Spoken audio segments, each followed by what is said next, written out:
একটা সময় ছিল যখন ইউটিউব বলতে আমরা বুঝতাম একজন মানুষ, তার একটা ক্যামেরা আর তার কিছু আইডিয়া। কিন্তু ব্যাপারটা এখন আর মোটেও সেখানে নেই। যুগটা এতটাই বদলে গেছে যে এখন বলা হচ্ছে আমরা ক্রিয়েটর ইকোনমি থেকে বেরিয়ে একটা নতুন যুগে ঢুকে পড়েছি, যার নাম কন্টেন্ট ম্যানুফ্যাকচারিং ইকোনমি। তো চলুন আজ আমরা ঠিক এটাই দেখব, কিভাবে একজন ইউটিউবারের জার্নিটা প্রথম ভিডিও থেকে শুরু করে পুরোপুরি অটোমেশনের দিকে এগিয়েছে। আজকের এই পুরো জার্নিটাকে আমরা 5টা ভাগে ভাগ করেছি। একদম প্রথমে দেখব একটা চ্যানেল তৈরির বেসিক জিনিসগুলো কি। এরপর বোঝার চেষ্টা করব যে ইউটিউবের অ্যালগরিদম আসলে কিভাবে কাজ করে। তারপর দেখব অটোমেশন কিভাবে সবকিছু বদলে দিচ্ছে, আর এর জন্য কি কি এআই টুলস ব্যবহার করা হচ্ছে। আর সব শেষে এই অটোমেশনের ঝুঁকি আর বাস্তবতার দিকগুলো তুলে ধরব। যে কোনো কিছুর শুরুটা যদি শক্তপোক্ত হয় তাহলে পরের রাস্তাটা অনেক সহজ হয়ে যায়। একজন ইউটিউব ক্রিয়েটরের জন্য ঠিক তাই। তার প্রথম আর সবচেয়ে জরুরি কাজ হলো চ্যানেলটাকে শুরু থেকেই ঠিকঠাকভাবে সেট আপ করা। চলুন দেখে নিই এই গোড়াপত্তনের প্রক্রিয়াটা। একটা চ্যানেল খোলার জন্য এই 5টা স্টেপ একদম বেসিক। মানে একটা আলাদা গুগল অ্যাকাউন্ট, একটা ইউনিক নাম আর হ্যান্ডেল, সুন্দর একটা প্রোফাইল পিকচার আর ব্যানার, আর সব ভিডিও ডিফল্ট সেটিং প্রাইভেট বা আনলিস্টেড রাখা। তবে এখানে 4 নম্বর পয়েন্টটা, মানে ফোন নম্বর ভেরিফাই করাটা কিন্তু অনেক বেশি জরুরি। কারণ এটা না করলে কাস্টম থাম্বনেলের মতো ফিচারগুলো কিন্তু আনলক হবে না। আর থাম্বনেল ভালো না হলে তো ভিউয়াররা ক্লিকই করবে না। আচ্ছা, চ্যানেল তো বানানো হলো, কিন্তু এই চ্যানেলটা তো আর একা একা চলবে না। এটা চলবে ইউটিউবের বিশাল এক সিস্টেমের মধ্যে। তো এই সিস্টেম বা অ্যালগরিদমটাকে বোঝা আরও বেশি দরকারি। চলুন দেখি এই ইঞ্জিনটা চলে কিভাবে।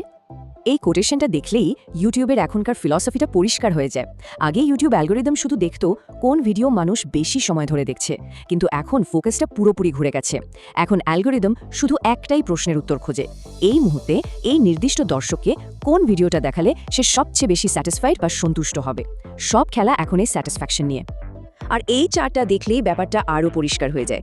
দেখুন, দর্শকের সন্তুষ্টি বা ভিউয়ার স্যাটিসফ্যাকশন এখন অ্যালগরিদমের কাছে সবচেয়ে পাওয়ারফুল সিগন্যাল।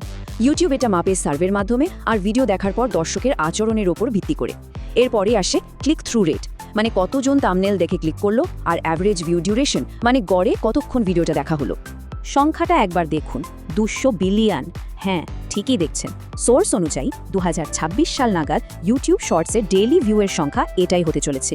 এই এনর্মাস পরিমাণ ভিউ থেকেই বোঝা যায় শর্টস এখন আর কোনো সাইড প্রজেক্ট নয়, এটা ইউটিউবের একটা বিশাল বড় অংশ হয়ে দাঁড়িয়েছে। আর এখানে একটা খুব জরুরি পয়েন্ট আছে, সেটা হলো 2025 সাল থেকে শর্টস আর লম্বা ভিডিওর অ্যালগরিদম কিন্তু একদম আলাদা হয়ে গেছে। শর্টসের ক্ষেত্রে খেলাটা হলো দর্শক কত তাড়াতাড়ি সোয়াইপ করে চলে যাচ্ছে তার উপর। এখানে প্রথম আধ সেকেন্ডই ঠিক করে দেয় ভিডিওটা চলবে কিনা। আর অন্যদিকে লম্বা ভিডিওর জন্য দর্শকের স্যাটিসফ্যাকশন আর প্রথম 30 সেকেন্ড সবচেয়ে জরুরি। মানে দুটোর স্ট্র্যাটেজি এখন একদমই আলাদা। তো এবার আমরা ইউটিউব জার্নির পরের লেভেলে ঢুকছি। এখানে নিজেকে আর শুধু একজন ক্রিয়েটর হিসেবে ভাবলে চলবে না, ভাবতে হবে একজন কন্টেন্ট প্রডিউসার হিসেবে। চলুন দেখি ইউটিউব অটোমেশন কিভাবে এই বদলটা আনছে। এই কথাটা আবারও মনে করিয়ে দিই, কারণ এটাই অটোমেশনের মূল আইডিয়া। বড় বড় সফল চ্যানেলগুলো এখন আর শুধু একজনের পরিশ্রমে চলে না, ওগুলো এখন এক একটা কন্টেন্ট তৈরির কারখানার মতো কাজ করে, যেখানে প্রোডাকশন বাড়ানো আর কার্যকারিতাই আসল কথা। আর অটোমেশন হলো সেই কারখানার অ্যাসেম্বলি লাইন। তাহলে এই ইউটিউব অটোমেশন জিনিসটা আসলে কি? খুব সহজ করে বললে এটা এমন একটা সিস্টেম যেখানে চ্যানেলের মালিক স্ক্রিপ্ট লেখা, এডিটিং বা ভয়েস ওভারের মতো প্রতিদিনের কাজগুলো অন্যকে দিয়ে করিয়ে নেন অথবা টুলস দিয়ে অটোমেট করে ফেলেন। এর ফলে তিনি নিজের চ্যানেলের গ্রোথ, নতুন আইডিয়া আর বড় স্ট্র্যাটেজি নিয়ে ভাবার সময় পান। অটোমেশন কি বা কেন তা তো বোঝা গেল, কিন্তু আসল প্রশ্ন হলো এটা করা হয় কিভাবে। চলুন এবার সেই এআই টুলগুলোর কথা জেনে নেওয়া যাক, যেগুলো এই পুরো অটোমেশন প্রক্রিয়াটাকে সত্যি করে তুলেছে। 83%! সংখ্যাটা আসলেই অবাক করার মতো। 2025 সালের একটা রিপোর্ট বলছে 83% ক্রিয়েটরই তাদের কাজকর্মে কোনো না কোনোভাবে এআই ব্যবহার করছেন। তার মানে এআই এখন আর ভবিষ্যতের কোনো গল্প নয়, এটা আজকের দিনের বাস্তবতা। একটা অটোমেটেড ভিডিও তৈরির প্রক্রিয়া মোটামুটি এই 5টা ধাপে চলে। প্রথমে আইডিয়া বের করা আর স্ক্রিপ্ট লেখা, তারপর ভয়েস বা ন্যারেশন তৈরি করা, এরপরে আসে ভিজুয়াল আর বি রোল, মানে ভিডিওর সাপোর্টিং ক্লিপ জোগাড় করা, তারপর মিউজিক আর সাউন্ড ডিজাইন, আর সব শেষে এই সব কিছুকে একসাথে জুড়ে দিয়ে প্রোডাকশনকে স্কেল আপ করা। আর এই হলো সেই অ্যাসেম্বলি লাইনের টুল বক্স। স্ক্রিপ্ট আর ভিডিওর হুক লেখার জন্য আছে চ্যাটজিপিটি, মানুষের মতো ভয়েস ওভারের জন্য আছে 11 ল্যাবস, মিড জার্নি দিয়ে বানানো যায় হাই সিটিআর থাম্বনেল, মানে এমন থাম্বনেল যা দেখলে ক্লিক করতে ইচ্ছে করে। রানওয়ে বানিয়ে দেয় ইউনিক ভিডিও ক্লিপ। আর শর্ট স্ট্যাক হলো সেই বস যে কোডিং ব্যবহার করে এই সব কিছুকে একসাথে জুড়ে দিয়ে প্রোডাকশনকে বহুগুণ বাড়িয়ে দেয়। অটোমেশনের দুনিয়ায় ঝাঁপিয়ে পড়ার আগে এর কিছু কঠিন সত্যি আর নিয়ম কানুন জেনে রাখাটা খুব জরুরি। চলুন শেষ ভাগে আমরা সেসব বিষয় নিয়েই কথা বলি, যেগুলো অনেক সময় চোখের আড়ালে থেকে যায়। যারা নতুন অটোমেশন শুরু করে তারা সবচেয়ে বড় কোন ভুলটা করে? এই প্রশ্নটা খুব সাধারণ হলেও এর উত্তরটাই কিন্তু ঠিক করে দেয় কে সফল হবে আর কে হবে না। উত্তরটা হলো কোয়ালিটি কন্ট্রোলের দিকে বিলকুল নজর না দেওয়া। সবচেয়ে বড় ফাঁদটা হলো এআই যা বানিয়ে দিল সেটাকে কোনো রকম রিভিউ না করেই সরাসরি আপলোড করে দেওয়া। একটা কথা মনে রাখতে হবে, সবচেয়ে সফল অটোমেটেড চ্যানেলগুলোতেও শেষে একজন মানুষ থাকেন যিনি ফাইনাল কোয়ালিটি চেক করেন এবং নিশ্চিত করেন যে কন্টেন্টটা দর্শকের জন্য আসলেই ভ্যালুয়েবল। আর সবচাইতে বড় প্রশ্ন, এআই দিয়ে বানানো ভিডিও থেকে কি ইউটিউবে টাকা আয় করা সত্যিই সম্ভব?